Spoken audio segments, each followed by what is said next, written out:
6. Three little composers and a dean from the Church of Norway. The composers Göran, Walter, and Freeman were sitting at Hobro Square, plucking away on a double bass. Then a dean from the Church of Norway passed by and asked what they were doing. He got no reply, but felt strangely free and clear, like a well-stocked bar on wheels. After all, he was a liberal. You know, hashish and other stimulants were no strangers to this man of God. Rumor had it he was exceptionally wise, with a head to match. He had even been a teetotaling liberal back in the 60s, when he studied theology in Magdeburg. Since then, he had developed a more progressive theology in which all gods were considered equal, a sort of religious relativism that also included the old pagan gods. The three absent-minded composers kept plucking away at their long-legged fiddle, blissfully unaware that the dean had taken a seat on a nearby stool and was now offering them altar wine of the finest kind. Suddenly Walter burst out. "Are you serving communion here in broad daylight?" The dean's eyes twinkled. He tore a loaf of bread into pieces, approached the composers, and offered them both bread and wine. To his surprise, they rejected him at once. Freeman muttered that all three were atheists. Göran, who was both an atheist and an agnostic, wavered between the two positions and could never quite make up his mind. The generous dean quietly withdrew, sat back on his stool, and listened to the experimental pling-plong sounds. Or was it even music? Strange noises was probably a more accurate description. When boredom got the better of him, the dean rummaged through his big trolley bag and pulled out 3 bottles of strong beer. The 3 composers lit up with joy. Out of sheer goodwill, the dean poured each of them a glass. After a few sips and some less than polite belches, Göran raised his glass and announced that a great concert was coming, where masterpieces from Magdeburg would be premiered. "And who is the composer?" asked the dean. Freeman answered bluntly. "Kud from Medina." The dean's eyebrows shoot up. He had never heard of Kud from Medina. Walter stepped in and explained that this mysterious, previously unknown composer was also simply called Kud Medin.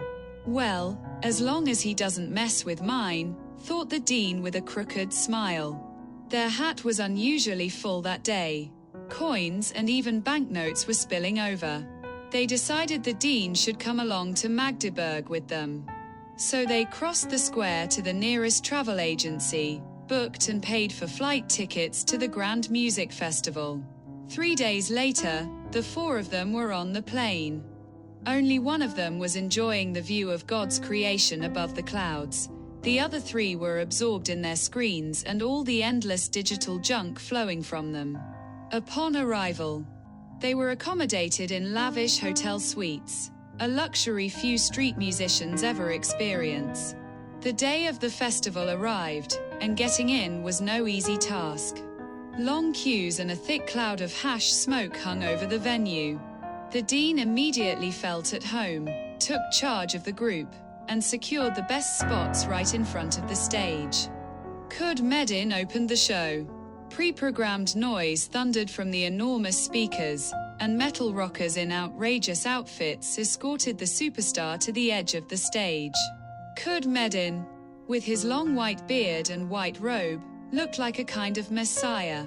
He opened his mouth to sing, but was abruptly interrupted when a group of strange hat wearers entered the stage. Each hat was marked with a large letter A in the front. They lined up in a row and pushed Kud Medin off the stage.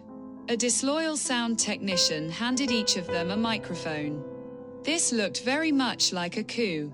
A new MC appeared and introduced the newcomers, to the surprise and irritation of the audience, for they were not musicians at all, but a whole troupe of famous atheists, living and dead, apparently teleported from planet C-267.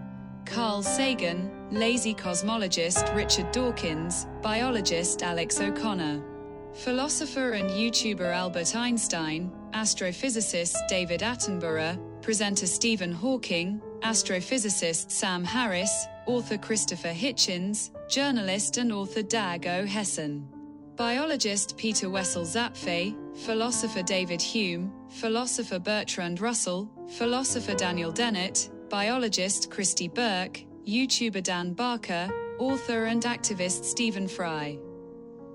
Author and presenter. The audience gasped. A whole gang of atheists on stage, half of them dead. The big-headed dean didn't understand a thing. This was definitely not sweet music to his sensitive ears. When the 16 prominent figures had each proclaimed their own gospel, the crowd dispersed into smaller groups across the festival grounds. The three composers dragged the dean along to a group a little further south, where a lively discussion was already underway, in German, of course.